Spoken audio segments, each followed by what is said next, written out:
మన పెద్దలు నియోజకవర్గ ఇన్ఛార్జ్ అయిన మసూద్ చౌదరి గారు కూడా వచ్చారు. వారు గట్టిగా చప్పట్లు కొట్టి అభినందించాలి. పెద్దలు సత్యవతి రాథోడ్ గారు వచ్చారు, కవిత గారు వచ్చారు.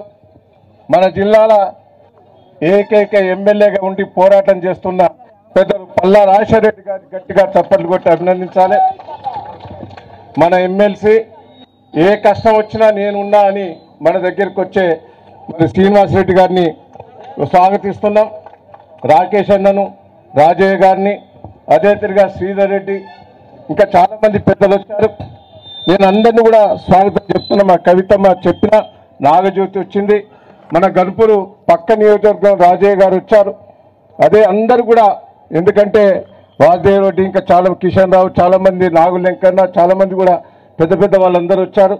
దయచేసి ఏమనుకోవద్దు పేర్లు పెట్టి పిలవలేదని. మండల నాయకులు వచ్చారు, జిల్లా నుంచి కూడా, మరి ములుగు నుంచి కూడా నాగజ్యోతి, గోవింద్ నాయక్ వాళ్ళు కూడా వచ్చారు. అందరికీ అన్ని మన సుదర్శన్ రెడ్డి గారు ఎక్కడో అవపడుతున్నారు, పెద్ద సుదర్శన్ రెడ్డి గారు, వారు కూడా మొదటి నుంచి కూడా ఇక్కడనే ఉన్నారు.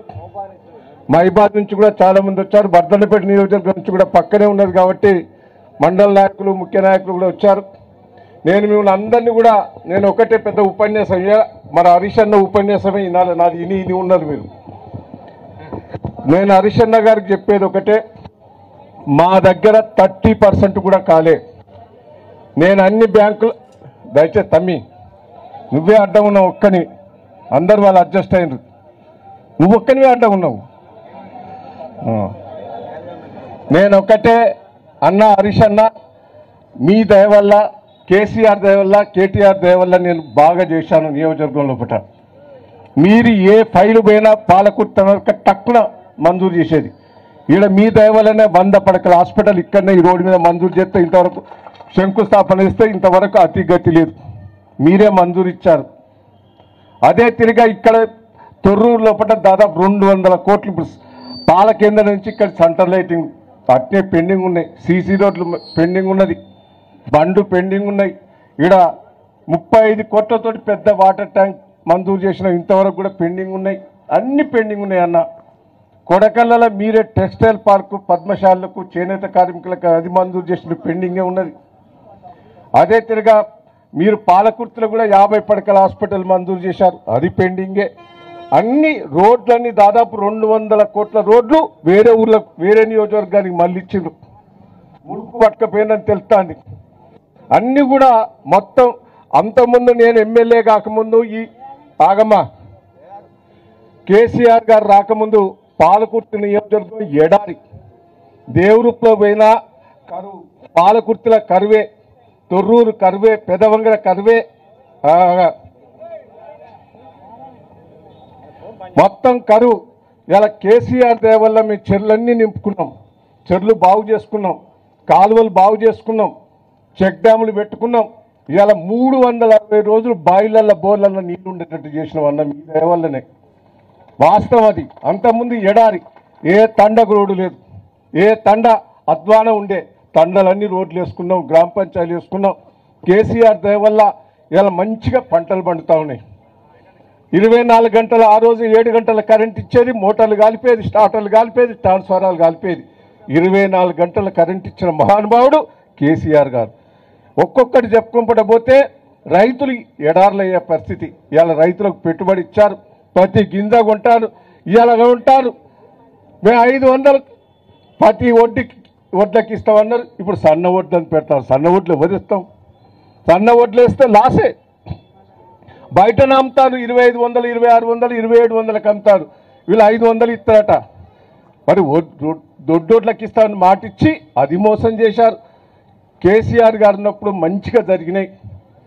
వాస్తవంగా నేను ఇవాళ ఓడిపోవడం అంటే ఏదో జనంలో కొత్త మార్పు రావాలని ఓడగొట్టింది తప్ప, కేసీఆర్ మీదనో నా మీదనో కోపం కాదు. ఇప్పుడు అంతా తలకాయ పట్టుకుంటారు.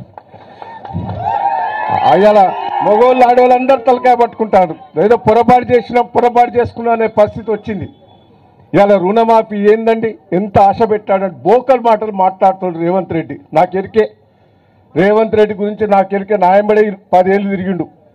అన్ని అబద్ధాలు ఆడుతాడు, నోరు తెరితే అబద్ధాలు. ఎందుకు అబద్ధాలు ఆడతాను అంటే, అబద్ధాలు ఆడింది నడవది అనేది, నీ తిరుగుంటే నడవది అనేది, అదే వాస్తవమైంది. అబద్ధాలు చెప్పి బోకర్ మాటలు చేసి బ్లాక్మెయిల్ చేసి ఇలా సీఎం అయిండు. ఆ సీఎం అయిన తర్వాత మంచిగా ఉండాలి కదా, ఓ కుర్చీ మీద కూర్చున్నందుకైనా మంచిగా ఉండాలి కదా. ఇంకా ఎక్కువ అబద్ధాలు ఆడతాడు. హరిశన్నతో పెట్టుకుంటావానే బిడ్డ, హరిశన్నతో పెట్టుకుంటే నువ్వు ఆగస్టు 15 కన్నావు, ఏమైంది? ఓడిపోయినావా? హరిశన్న ఏమన్నాడు? రిజైన్ చేస్తా, నువ్వు 15వ తారీఖు లోపల చెబితే రిజైన్ చేసి సన్యాసం తీసుకుంటా అన్నాడు రైతుల కోసం. చేసిండా? చెయ్యలే. చేసిండని అబద్ధాలు ఆడిండు. నేను ఒక్కటే చెప్తున్నా, నేను ఒకటే మిమ్మల్ని అందరినీ చెప్తున్నా, ఇవాళ హరిశన్న ఛాలెంజ్ చేశాడు. నేను ఒకటే మిమ్మల్ని అందరినీ, ఆ రోజు హరిశన్న అన్నాడు దేవరూపులోకి వచ్చినప్పుడు, మా దేవరూపుల మండల నాయకులు అందరూ చెప్పాడు, ఆ పంట ఎండిపోయింది చూసి బాధపడ్డాడు. ఆ రోజు పరిస్థితి ఘోరంగా ఉండే. ఇవాళ హరిశన్న కూడా మీకోసం పోరాటం చేస్తాడు, దేనికైనా సిద్ధపడతాడు. ఇక్కడ ప్రతి విలేజ్ నుంచి కూడా రిప్రజెంటేషన్లు పట్టుకొని వచ్చారు. ఇల్లు తిరిగి రుణమాఫీ కోసం అందరు రైతుల దగ్గర సంతకాలు తీసుకొచ్చి హరిశన్నకి ఇచ్చారు. ఇయ్యని వాళ్ళు కూడా మండల నాయకులకు ఇవ్వండి.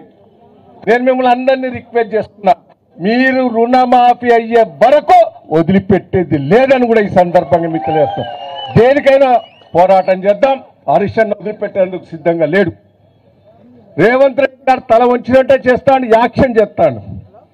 ఆగస్టు 15 అయిపోయింది, ఇక మళ్ళా దసరా అంటాడు, ఇంకేదో అంటాడు.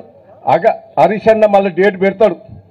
ఆ డేట్ వరకు చేయకపోతే రేవంత్ రెడ్డి సంగతి ఏందో చెప్తామని కూడా ఈ సందర్భంగా మీకు తెలియజేస్తున్నా. వారి భయానికే ఆయనతో కొద్ది మందికి చేసిండు. హరిశన్న బెదిరించబట్టుకనే ఆయనతో కొద్ది మందికి చేసిండు. ఇంకా కొద్ది మంది ఉన్నారు, కొద్ది మంది కాదు, ఇంకా 70% ఉన్నారు. నేను హరిశన్నకు చెప్తున్నా, రాష్ట్రంలో ఏం కానీ పాలకుర్తి నియోజకవర్గం మొదటి మిమ్మల్ని పిలిచి ఈ ధర్నాలో పాల్గొన, మాది పాలకుర్తి నియోజకవర్గంలో మీకు అన్ని కూడా ఖాతాలతో ఇచ్చాం, మొత్తం కూడా ఇచ్చాం. మొత్తం మీరు సెక్రటరీలో మాట్లాడతారా, చీఫ్ సెక్రటరీతో మాట్లాడతారా, ఎవరితో మాట్లాడతారో పాలకుర్తి నియోజకవర్గం 100% మాఫీ అయ్యేందుకు మీరు పోరాటం చేయవలసిందిగా విజ్ఞప్తి చేస్తున్నా. మీరు రాష్ట్రం అంతా చేస్తాడు, జిల్లా అంతా చేస్తాడు, మా పాలకుర్తి నియోజకవర్గంలో ఇంకా ఆశలు ఎక్కువ పెట్టుకున్నారు మీ మీద. ఇవాళ వాస్తవంగా మీరు చెప్తున్నా, వాళ్ళంతటి వాళ్ళే వచ్చారు, వాళ్ళంతటి వాళ్ళనే వాళ్ళ వాళ్ళ వాళ్ళ వాళ్ళు బైకులు మాట్లాడుకొని, ఆటోలు మాట్లాడుకొని రైతులు వాళ్ళే వచ్చారు, కార్యకర్తలు వచ్చారు. ఎప్పుడైనా నేను బైకులో ఏదో ఒకటి పెట్టేది, నేను ఒక్కటి పెట్టాను, మీ అంతటా మీరే రామని అంటేనే ఇవాళ ఇంత పెద్ద ఎత్తున రావటం కూడా జరిగింది. నేను ఒకటే మిమ్మల్ని అందరినీ హరిశన్నని విజ్ఞప్తి చేస్తున్నా, పాలకుర్తి నియోజకవర్గం ఓడిపోయిందనే బాధ నాకున్నది. కానీ 3 సార్లు గెలిపించిండు, 3 సార్లు కష్టకాలంలో గెలిపించిండు. నేను వాళ్ళని మర్చిపోను, వదిలిపెట్టేది లేదు, వాళ్ళెంబడే నేను ఉంటా. వాళ్ళకే కష్టం వచ్చినా నష్టం వచ్చినా ఆదుకునే